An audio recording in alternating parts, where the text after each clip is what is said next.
Bonjour Jean-Jean, j'espère que vous allez bien. Alors aujourd'hui nous allons parler de l'Empire romain et de son brassage culturel.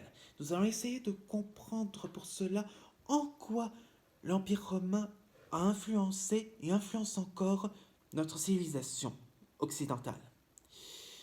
Pour cela nous allons revoir deux définitions importantes. Empire et brassage culturel. Qu'est-ce qu'un empire? C'est un ensemble de territoires et de populations sous l'autorité d'un État central représenté par un empereur. Empereur vient du terme latin imperator, qui signifie général victorieux. Le brassage culturel, c'est le mélange des spécificités culturelles de plusieurs populations différentes. De ce mélange peut naître une nouvelle identité pour une nouvelle population. Pour comprendre l'histoire de Rome et ce en quoi ça a des conséquences, nous allons revoir trois éléments importants, trois grandes étapes. La formation de l'Empire, le brassage culturel au sein du territoire et leurs évolutions après 2 siècles.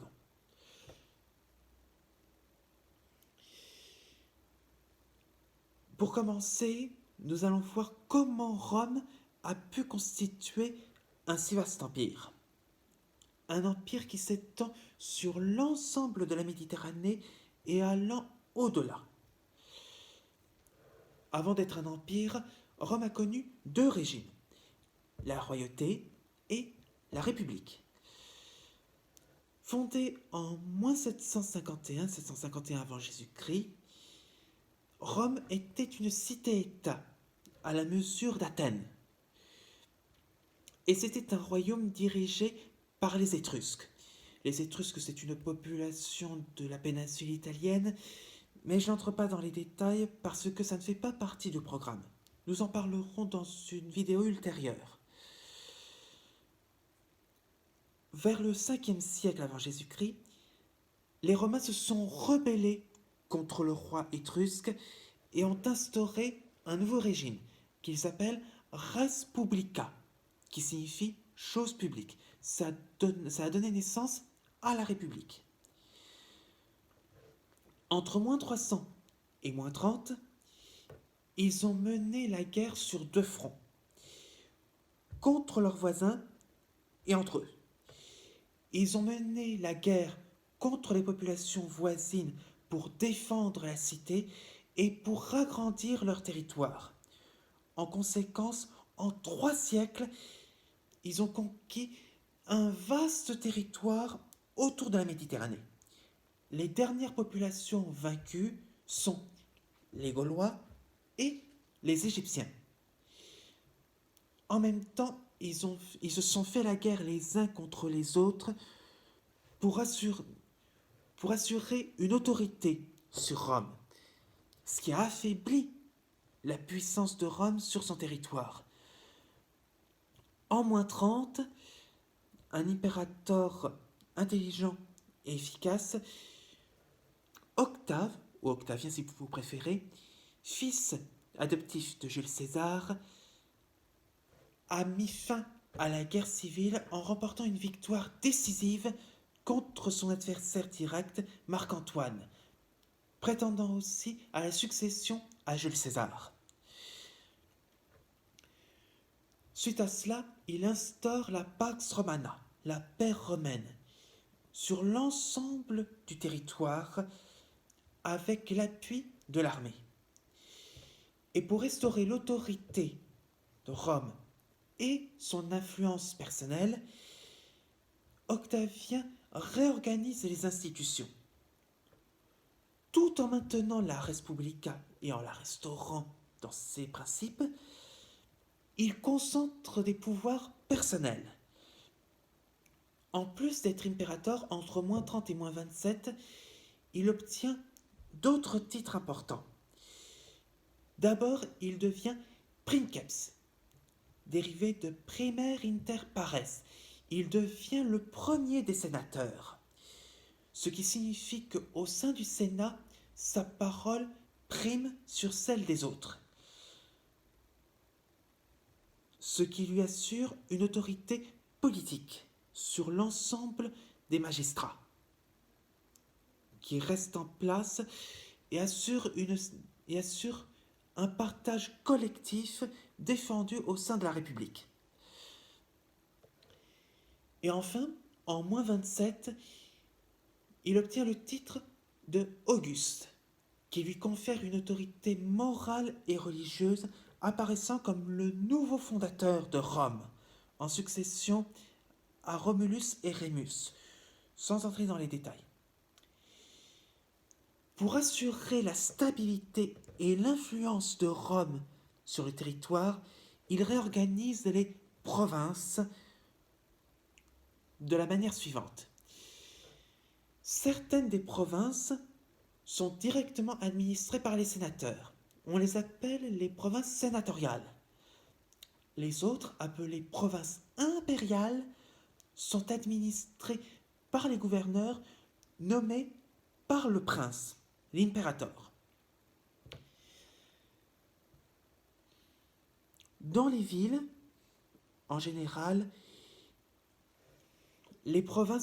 c'est dans les villes le plus souvent que les provinces sont administrées, sachant que les autorités dans les campagnes aspirent les influences des cités, notamment le culte impérial dans lequel l'empereur précédent est divinisé par le Sénat, à condition bien sûr d'avoir été reconnu comme populaire ou ayant prouvé les bienfaits sur l'Empire. Sinon, si jamais l'empereur a dévié ou a remis en cause les principes de la République ou du Principat, son nom est damné, c'est-à-dire effacé de l'histoire de la ville. Je reprends rapidement le terme de Principat. Principat, c'est le terme même utilisé pour parler du régime de l'Empire, présidé par le prince, par le princeps. Princeps ayant donné naissance au terme de prince. Le principe même de la culture impériale influence un élément très important qui se développe au sein de l'Empire, le brassage culturel, qui favorise l'autorité impériale.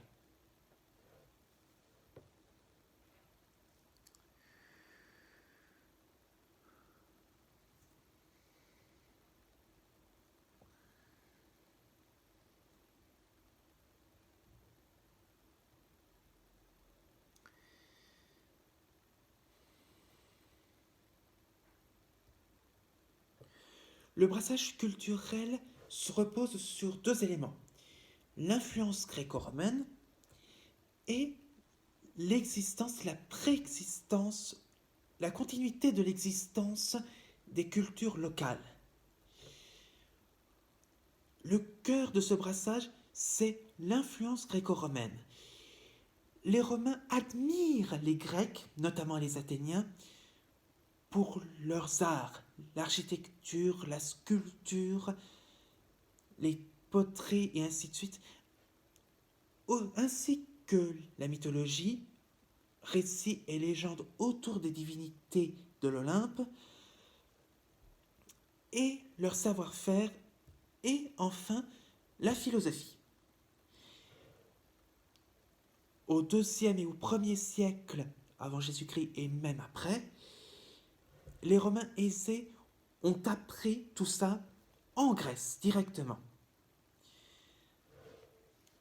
Ils ont même des précepteurs grecs. Mais en même temps, les Romains instaurent sur l'ensemble de l'Empire leur spécificité culturelle en termes de technique au niveau militaire juridique et institutionnel. Le droit romain est à l'origine de toutes les juridictions des États européens existants.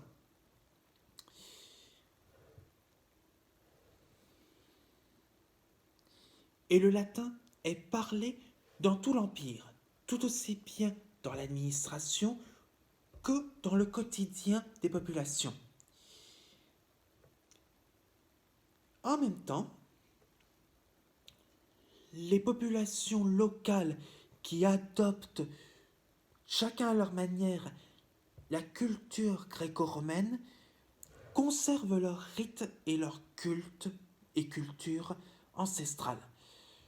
Par exemple, les Gaulois conservent leur divinité, Toutatis, Mérinos, je n'entre pas dans les détails, et les Grecs aussi, avec Isis, Osiris, Horus, Anubis, et ainsi de suite.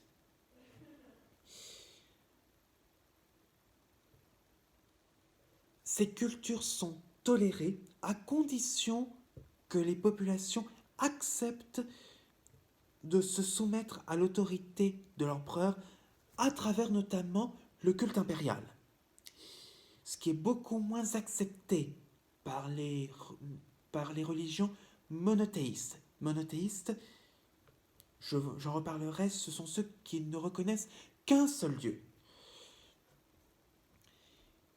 Les religions monothéistes existantes sont le judaïsme et le christianisme.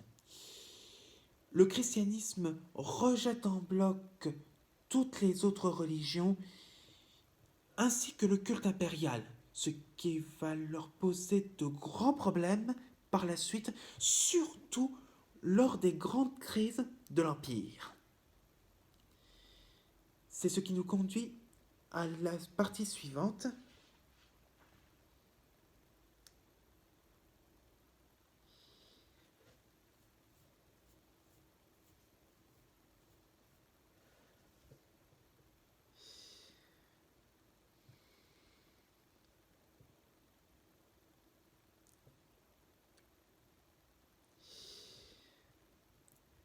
À partir du IIIe siècle, l'Empire romain s'affaiblit et l'autorité de l'empereur aussi.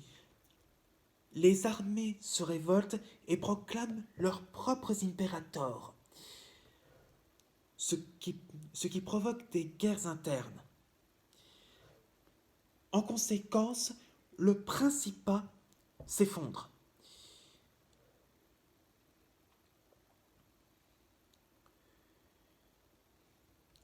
Les barbares, les étrangers si vous préférez, poussés par la population des Huns, en profitent pour s'infiltrer dans le territoire. En conséquence du fait de cet affaiblissement et par le besoin de sécurité, l'Empire est organisé différemment.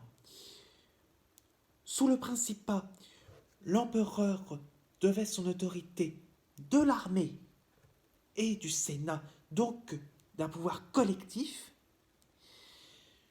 Par la suite, un nouveau régime s'installe, le dominat, dans lequel l'empereur ne reconnaît son autorité directe que des dieux.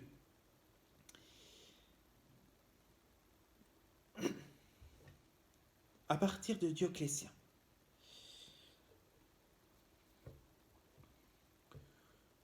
En distinction, le christianisme sert très régulièrement de bouc émissaire, c'est-à-dire que on accuse les chrétiens de tous les maux de l'Empire et en conséquence ils sont persécutés par les autorités romaines jusqu'en 313 où un empereur du dominat, Constantin,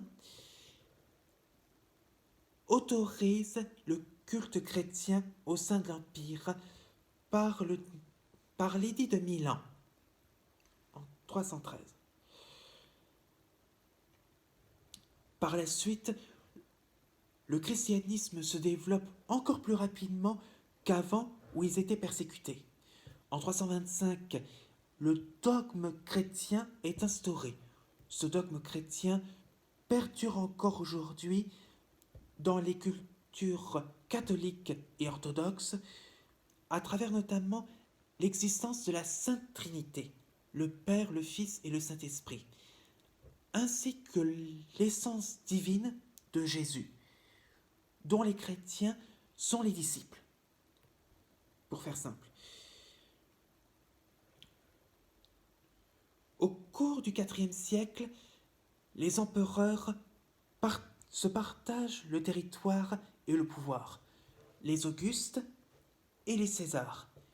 Les Césars étant les empereurs associés.